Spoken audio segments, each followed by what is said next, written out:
దేశంలో గణనాయకుడికి ఏటా వచ్చే నవరాత్రి ఉత్సవాలకు ఘనంగా ఏర్పాట్లు జరిగాయి. కొన్ని చోట్ల ఇప్పటికే గణపతిని ప్రతిష్ఠించే పనులు కూడా పూర్తయిపోయాయి. కొన్ని చోట్ల ఒక్క రోజుతోనే పూర్తయి నిమజ్జనం జరుపుకునే కార్యక్రమాలు కూడా జరుగుతున్నాయి. అంగరంగ వైభవంగా గణనాథులకు ఈ 9 రోజులు వేడుకలు, పూజలు జరుగుతాయి. భక్తులు ఆయనను కీర్తిస్తూ చేసే పూజలతో గల్లీలు హోరెత్తిపోతున్నాయి. పూలు, పళ్లతో, కరెన్సీ నోట్లతో వినూత్నంగా అలంకరించబడిన గణేశుడి విగ్రహాలు ఈ 9 రోజులు పూజలు అందుకోవడం జరుగుతోంది. ఈ సందర్భంగా డీజేలు, మేళతాళాలతో గణపతి పప్ప మోరియా నినాదాలు దద్దరిల్లుతూ ఉంటాయి. ఇది ప్రతి ఏడు కొనసాగుతోంది. ప్రతి సంవత్సరం ఈ 9 రోజులు అద్భుతంగా అలంకరించబడిన గణేష్ మండపాలు ఆ తర్వాత నీటిలో కలిపేస్తారు. సముద్రాలలో, చెరువులలో, కుంటలలో విగ్రహాలను నిమజ్జనం చేస్తారు. ఎప్పుడైనా ఆలోచించారా ఈ సంప్రదాయం ఎలా వచ్చిందని? లేదు కదా. అందుకే ఈ రోజుటి ఇన్ డెప్త్ లో మీకు ఈ విషయంపై అవగాహన కల్పిస్తోంది. అత్యంత ప్రాచీనమైన ఈ సంప్రదాయం వెనుక ఒక రాయల్ ఫిజీషియన్, మరో స్వాతంత్ర సమరయోధుడు ఉన్నారు. మన దేశాన్ని 2 శతాబ్దాలుగా పాలించిన బ్రిటిష్ దొరల ఆదేశాలకు వ్యతిరేకంగా వ్యవహరించేందుకు గణేశుడి ఊరేగింపులను ఎంచుకోవడం జరిగిందిట. ఇది 131 సంవత్సరాల క్రితం బ్రిటిష్ సామ్రాజ్యాన్ని, మన ఐక్యత గురించి చాటి చెప్పడానికి ఉపయోగించబడింది. బ్రిటిష్ రాజును తీవ్రంగా వ్యతిరేకిస్తున్న కాలంలో ఇది జరిగింది. గణపతి బప్ప మోరియా అంటూ నినాదాలు చేయడం ద్వారా భారతీయులంతా ఒక్కటి అని రుజువు చేయడం కోసం గణేశుడి నిమజ్జనం అన్న సంప్రదాయం మొదలైంది. అయితే దేశంలో తొలిసారి గణేష్ ఉత్సవాల బహిరంగ వేడుకలు 1893లో జరిగాయి. మహారాష్ట్రలోని పూణేలో గణేష్ ఉత్సవాలు ఘనంగా ప్రారంభమయ్యాయి. ప్రజలను ఏకం చేసే అద్భుతమైన కాన్సెప్ట్ ను స్వాతంత్ర్య సమరయోధుడు లోక్మాన్య బాలగంగాధర్ తిలక్ ప్రారంభించారు. గణేశోత్సవానికి జాతీయ గుర్తింపు ఇవ్వడంలో తిలక్ మహాశయుడు కీలక పాత్ర పోషించారు. కట్ చేస్తే 2025 నాటికి గణనాథుడి నవరాత్రి ఉత్సవాలు మహారాష్ట్రను దాటి భారతదేశం అంతటా వ్యాపించాయి. అలా ప్రతి సంవత్సరం దేశంలో వైభవంగా గణేష్ నవరాత్రులు నిర్వహించడం ఆనవాయితీగా మారింది. చెప్పుకోవడానికి ఇది మతపరమైన పండుగ అయినా నాటి కాలంలో స్వాతంత్ర పోరాట బలాన్ని పెంచడానికి, స్వాతంత్రోద్యమంపై అవగాహన పెంపొందించడానికి ఉపయోగపడింది. కులతత్వం, అంటరానితనాన్ని రూపుమాపడానికి ఒక మాధ్యమంగా ఉపయోగపడింది. ముస్లింలు, సిక్కులు, క్రైస్తవులు కూడా గణేష్ ఉత్సవాల నిర్వహణకు హిందువులకు మద్దతుగా నిలిచారు. నిజానికి 1893వ సంవత్సరానికి ముందు గణేష్ ఉత్సవాలను ఎవరింట్లో వారుగా, ప్రైవేటుగా లేదా చిన్న స్థాయిలో జరుపుకునేవారు. బ్రిటిష్ బానిసత్వం, మొఘళ్లతో సహా ఇతర విదేశీ ఆక్రమణదారుల అణచివేత కారణంగా ఇలా జరుగుతుండేది. ఆనాటి రోజుల్లో హిందువులు తమ ఇళ్లల్లోనే గణపతిని పూజించేవారు. స్వాతంత్ర పోరాట విప్లవ నాయకుడు లోకమాన్య బాలగంగాధర తిలక్ దేశ ప్రజల ఐక్యతను, సామాజిక స్ఫూర్తిని పెంపొందించాలని తలంచారు.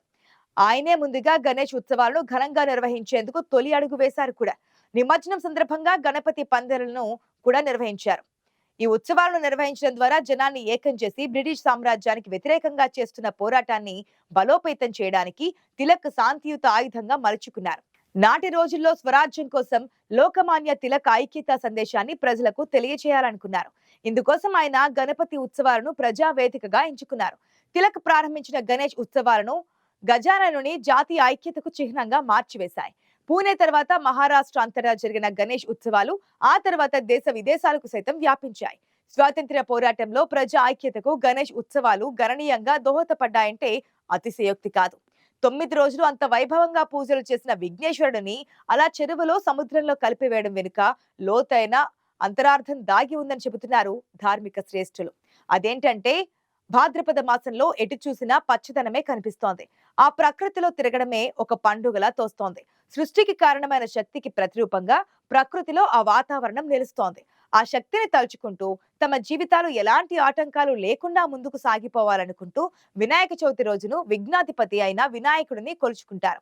వినాయక చవితి సంప్రదాయం యావత్తు ప్రకృతికి అనుగుణంగానే సాగుతోంది. నదులలోనూ, వాగులలోనూ దొరికే ఒండ్రు మట్టితో స్వామి ప్రతిమను రూపొందిస్తారు. ఏకవింశతి పత్ర పూజ పేరుతో 21 రకాల ఆకులతో ఆయనను కొలవడం జరుగుతోంది. ఇలా కొలుచుకున్న స్వామిని, ఆయనను పూజించిన పత్రితో సహా 9వ రోజున నిమజ్జనం చేస్తారు.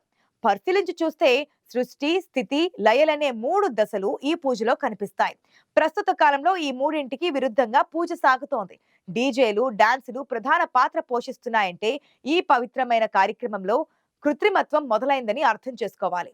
వినాయకుడి పూజ కోసం మట్టి విగ్రహం, పత్రాలు ఉపయోగించడం వెనుక ఉన్న కారణం అందరికీ తెలుసు. ఒండ్రి మట్టిలోనూ, పత్రాలలోనూ ఔషధి గుణాలు ఉంటాయి. గణపతికి చేసే షోడశోపచార పూజలో భాగంగా మాటి మాటికి ఈ విగ్రహాన్ని, పత్రాలను తాకడం వల్ల వాటిలోని ఔషధి తత్వం మనకి చేరుతోంది. పూజ ముగిసిన తర్వాత ఒక 9 రోజుల పాటు ఆ విగ్రహాన్ని, పత్రాలను ఇంట్లో ఉంచడం వల్ల చుట్టూ ఉన్న గాలిలోకి ఆ ఔషధ గుణాలు చేరుతాయి. ఇలా 9 రోజుల పాటు విగ్రహాన్ని, పత్రాలని ఇంట్లో ఉంచుకున్న తర్వాత దగ్గరలో ఉన్న జలాశయంలో కానీ, బావిలో కానీ నిమజ్జనం చేస్తాం. ఈ క్రతువులో ఎక్కడా ఎలాంటి శేషము మిగలకూడదు. అంతేకాదు వినాయక చవితి నాటికి వర్షాలు ఊపందుకుంటాయి. వాగులు, నదులు ఉధృతంగా ప్రవహిస్తూ ఉంటాయి. అలా ప్రతి ఏడు జరుగుతుంటుంది. అలాంటి సమయంలో తీరం వెంబడి మట్టి విగ్రహాలను నిమజ్జనం చేయడం వల్ల వరద పోటు తగ్గే అవకాశం ఉంటుంది. పైగా ఈ కాలంలో ప్రవహించే నీటిలో క్రిమికీటకాలు ఎక్కువగా ఉంటాయని అంటారు. నిమజ్జనంలో విడిచే ప్రతిమతో నీరు కూడా క్రిమిరహితంగా మారిపోతుందన్నది పెద్దల మాట. అందుకే నిమజ్జనం చేసే ఆచారం ఉన్న దసరా, బతుకమ్మ పండుగలు కూడా వర్ష ఋతువులోనే వస్తాయి. ప్రకృతిపరమైన విశేషాలతో పాటు ఇందులో సామాజిక అంశాలు కూడా ఈ సంప్రదాయంలో లేకపోలేదు. వాడవాడలా వినాయక చవితి విగ్రహాలు వెలిసిన తర్వాత ఇరుగు పొరుగు కలిసి కోలాహలంగా ఈ వేడుకను జరుపుకోవడం జరుగుతోంది. ఈ సందర్భంగా అంతా కలిసి ఆడి పాడతారు. నిత్యం అందరూ కలుస్తారు. అందరి కోసం ఇంటి నుంచి పలహారాలు, స్వీట్లను తీసుకొచ్చి పంచుకుంటున్నారు. మరికొందరు అన్నదానాలు కూడా చేస్తారు. దాంతో వీధుల్లోని అనాథలు, ఇతర వ్యక్తులకు చక్కగా గణేశుడి సాక్షిగా కడుపు నిండా భోజనాలు పెడతారు. ఈ 9 రోజులు అన్నదానాల కారణంగా భోజనానికి కొరత ఉండదు.